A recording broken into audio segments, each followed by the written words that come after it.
என் அன்பு குழந்தையே, நீ பெரும் பாக்கியசாலி. நீ நினைத்த மாற்றத்திலேயே உன்னுடைய வாழ்க்கை மேன்மை பெற நான் உனக்கு ஒரு வரம் தரப்போகின்றேன். உன் வாழ்க்கையில் நீ முடிசூடப் போகின்றாய், வெற்றி பெறப் போகின்றாய். உன்னுடைய கஷ்ட காலம் எல்லாமே முடிந்தது மகளே. இனி உன்னை யாராலும் வெற்றியிலிருந்து தடுக்க முடியாது. நீ முடிசூடும் நாளை எண்ணி காத்திரு. உனக்காக உன் அப்பா இருக்கிறேன். மறவாதே மகளே என்னை. எதற்கெடுத்தாலும் பயம் கொள்ளாதே. சோர்வு, கவலை, விரக்தி உன்னை ஆக்கிரமித்துக் கொள்ளாமல் இரு.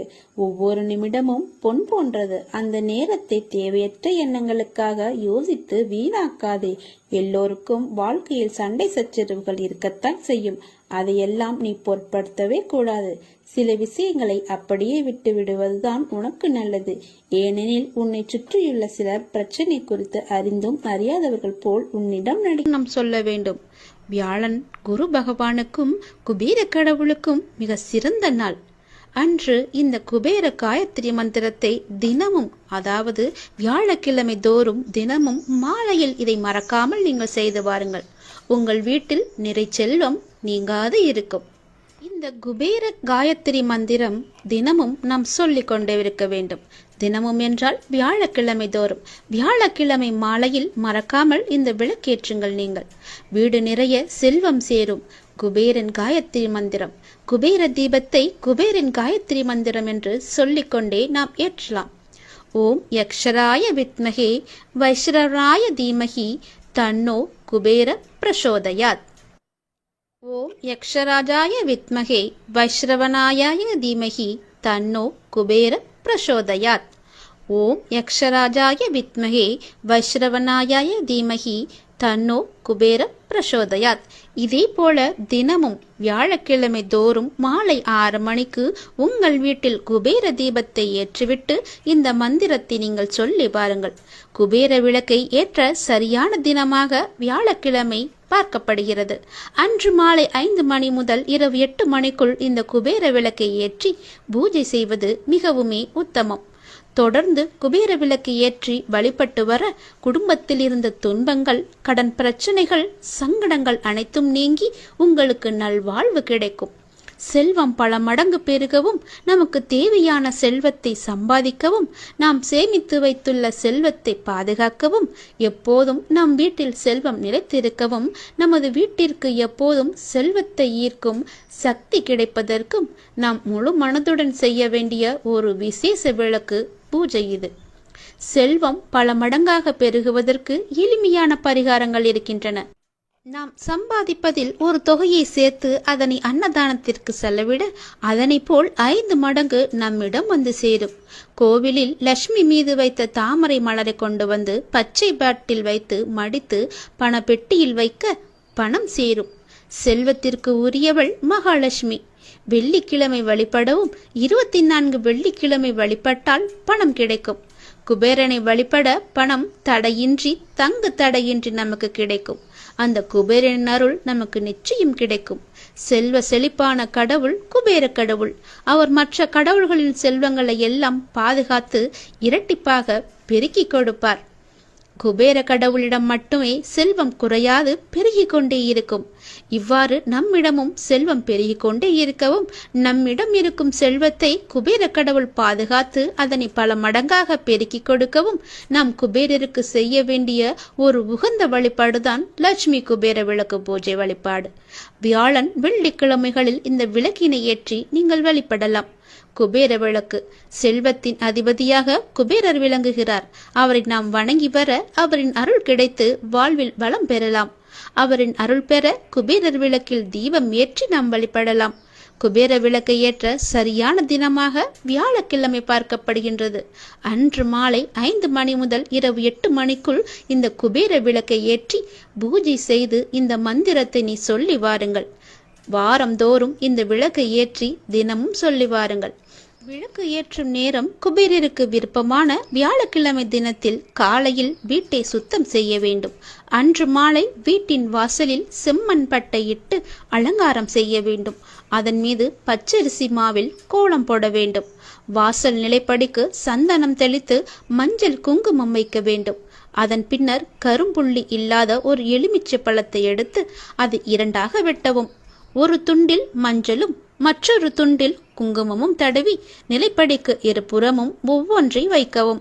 அதன் பின்பு நிலைப்படியின் இரு பக்கமும் மலர்களை வைக்கவும். 5 ரூபாய் நாணயம். முதலில் குபேர விளக்கிற்கு குபேர விளக்கு வைக்கும் மனை அல்லது தட்டிற்கு ஒற்றைப்படையில் மஞ்சள் குங்குமம் பொட்டு வைக்க வேண்டும். பிறகு குபேர விளக்கு வைக்கும் தட்டில் சிறிதளவு பச்சரிசியை வைக்க வேண்டும். பச்சரிசி மகாலட்சுமியின் அம்சம் என்பது குறிப்பிடத்தக்கது. குபேரருக்கு விசேஷமான எண் என்பது 5. எனவே 5 ரூபாய் நாணயத்தை பச்சரிசியில் வைக்கவும். குபேர விளக்கு ஏற்றுவதற்கென்று சில விதிமுறைகள் இருக்கின்றன.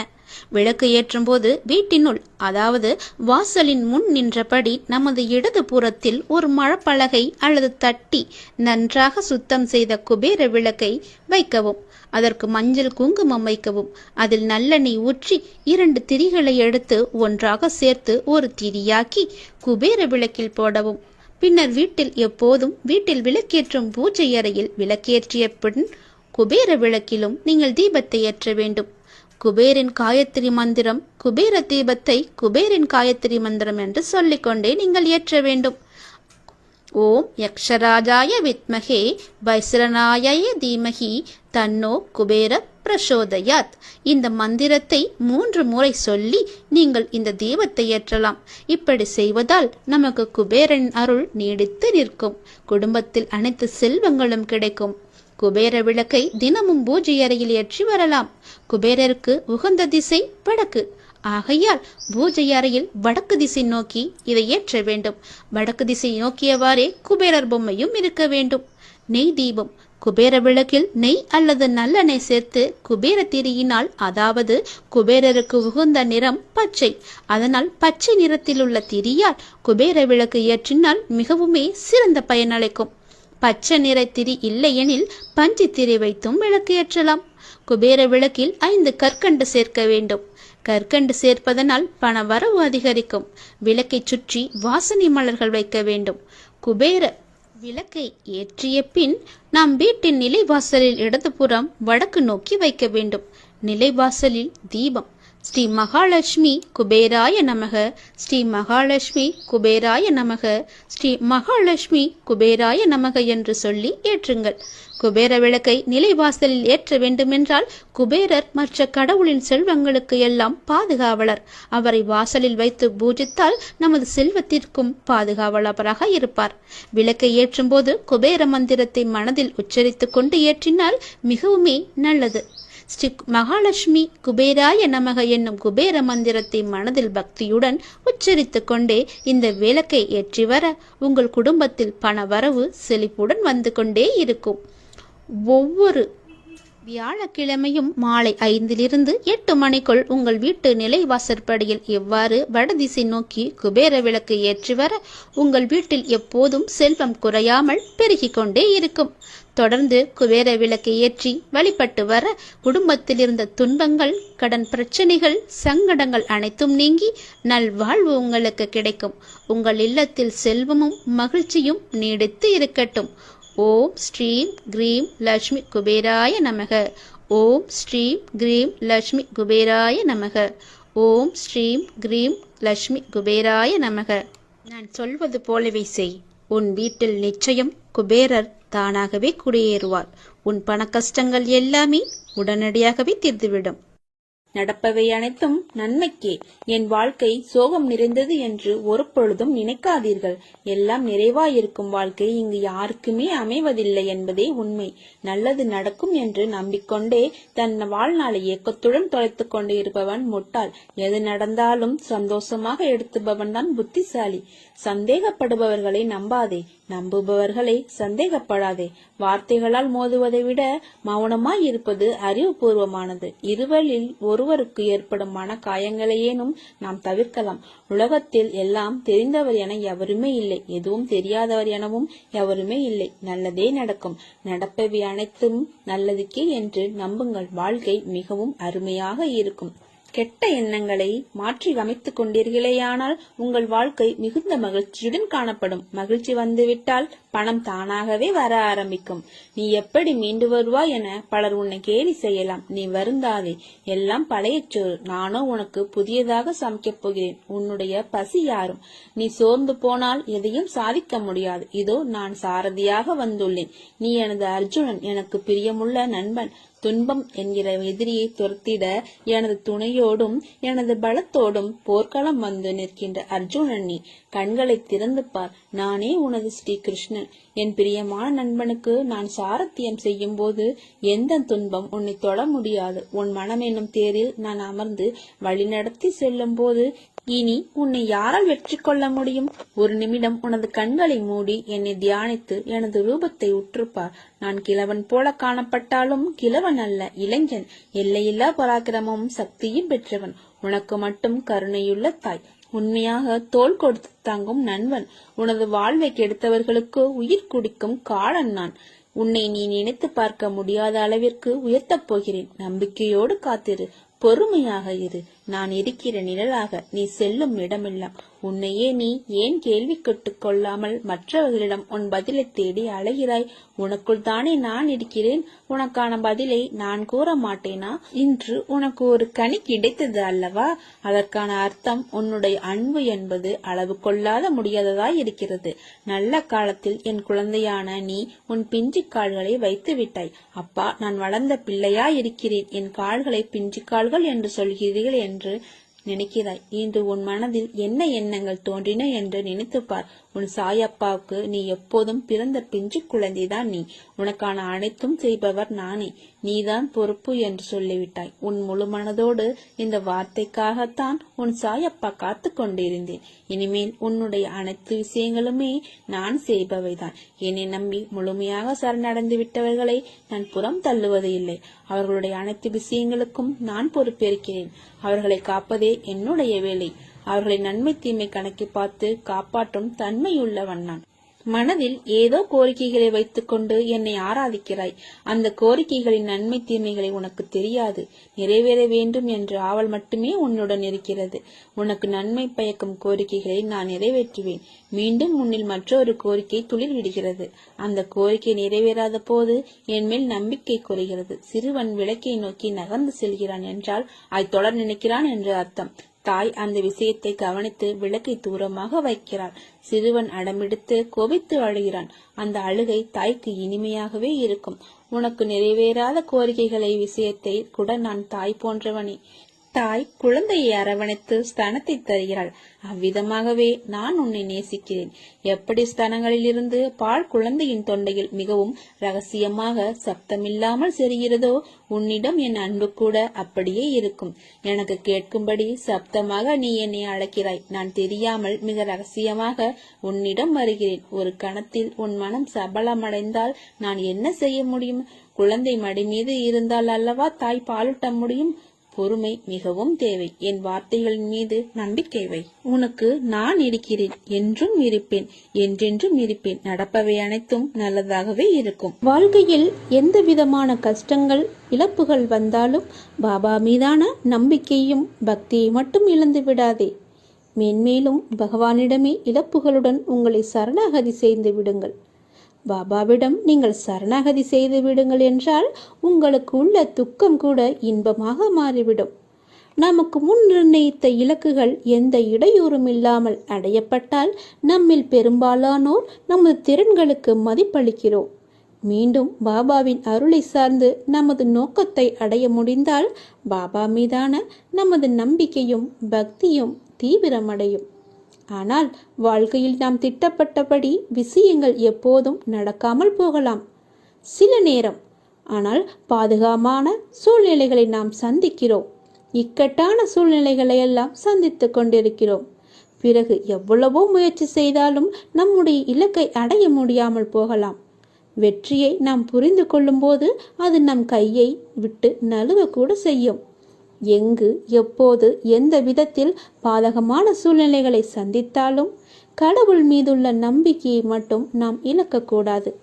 பாபாவை தங்கள் எல்லாமுமாக நம்பி அவரை அடைக்கலம் தேடுபவர்கள்தான் உண்மையான பக்தர்கள்.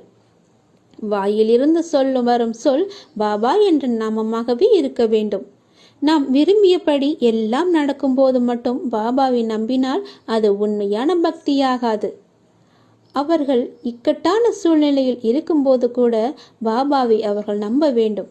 பாபாவின் உண்மையான பக்தர்கள் என்பது ஒரு இருள் நம் வழியை அடைந்தாலும் பாபாவின் மீதுள்ள நம்பிக்கையை நாம் இழக்கவே கூடாது.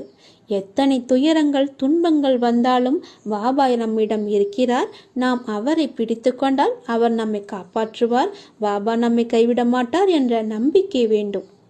தோல்விகளை கண்டு நாம் சோர்ந்து போகக்கூடாது. உண்மையில் பாபா கஷ்டங்களில் நம் நம்பிக்கையை சோதித்து பார்ப்பார். தோல்விகள் நம் உள்ளத்தில் மூழ்கிவிடக்கூடாது. தோல்வி என்ற மாயை வலையில் சிக்கிக்கொள்ளக்கூடாது. தோல்விகளை வெற்றியின் படிக்கட்டுகளாகவே நாம் கருத வேண்டும். வெற்றிக்கான முயற்சிகளில் நாம் விடாமுயற்சியுடன் இருக்க வேண்டும். தன்னம்பிக்கையுடன் செயல்பட வேண்டும். நம்பிக்கையையும் பொறுமையும் அவரிடம் நாம் வைத்திருக்க வேண்டும். பாபாவின் அருளுக்காக பொறுமையாக காத்திருப்போருக்கு கடவுள் நிச்சயமாகவே உதவுவார். இவ்வாறு நம்பிக்கை மற்றும் பொறுமையுடன் காத்திருப்பின் நிச்சயமாகவே உங்கள் வாழ்வு நல்ல விடியலாக, நல்ல ஒளி தரும், நல்ல வண்ணமயமான வாழ்வாக மாறும். இது சாயி நமக்கு சொன்ன பாடம். சாயப்பாவின் பாடம் நம்முடைய பாடம். நம் வாழ்வு நன்றாக இருக்க வேண்டும் அல்லவா?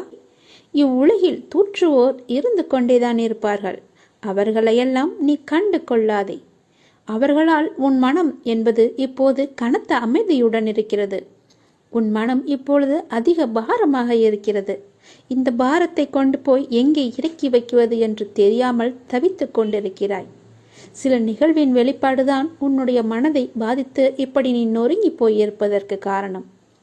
அவற்றை எல்லாமே நான் சரி செய்யத்தான் நான் வந்திருக்கிறேன். அதை சரி செய்ய நான் இருக்கிறேன். உன்னை நான் மறந்துவிட்டேன் என்று ஒருபோதுமே நினைக்காதே. என் உயிர் நீ. நான் என் உயிரை எப்படி மறப்பேன்? உயிர் இருந்தால்தானே நின்னால் இருக்க முடியும், என்னால் பேச முடியும். அதனால் என் உயிரை நான் மறக்கவே மாட்டேன்.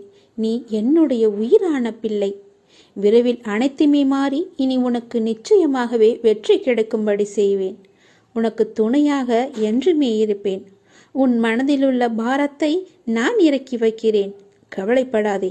அந்த பாரம் சுமை தெரியாமல் உன்னை நான் பாதுகாக்கிறேன். உன்னை விட உனது பிரச்சனைகளை பற்றி உன்னை படைத்தவனுக்கு தெரியாதா? உன்னை படைத்தவன் நான் தான் என்று உனக்கு தெரியும். அப்படி இருந்தும் வீணாக கவலைப்படாதே. உன்னை படைத்தவனுக்கு நன்றாகவே தெரியும் உன்னுடைய பிரச்சனை என்ன என்பது. அவன் மீது முழு நம்பிக்கை வை.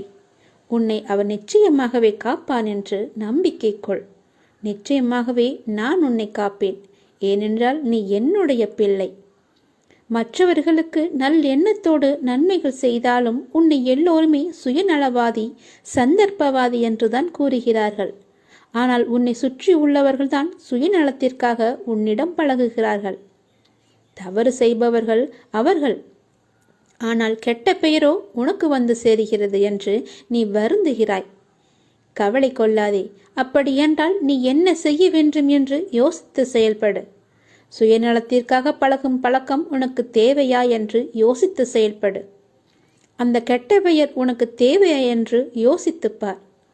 வருந்தாதே. சுயநலம் கொண்டவர்கள் என்று யாரையும் குறிப்பிட்டு கூற முடியாது.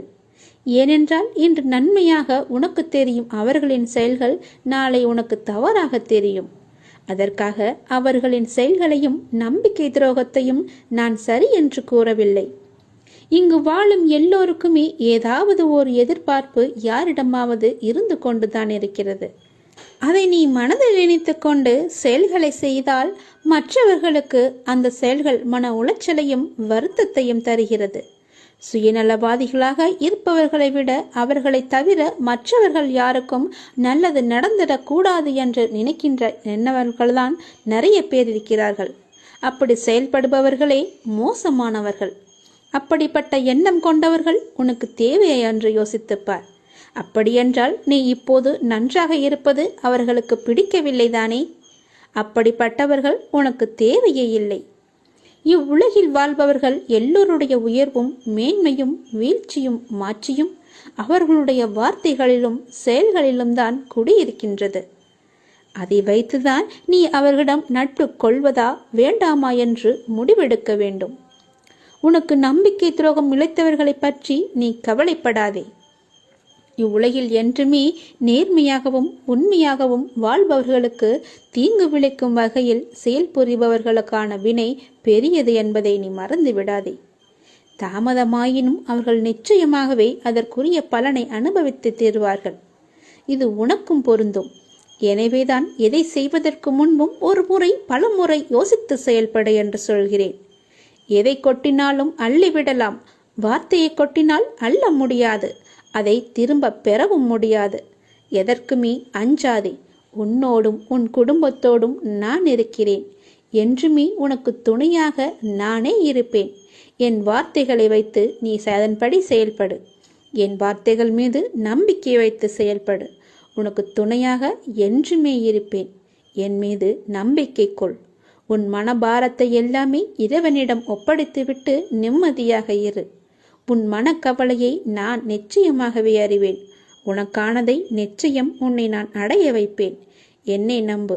உனக்கு எல்லாமே நல்லதாகவே நடக்கும். இந்த அப்பாவின் ஆசி உனக்கு எப்போதுமே உண்டு. முழுவதுமாக தருகிறேன்.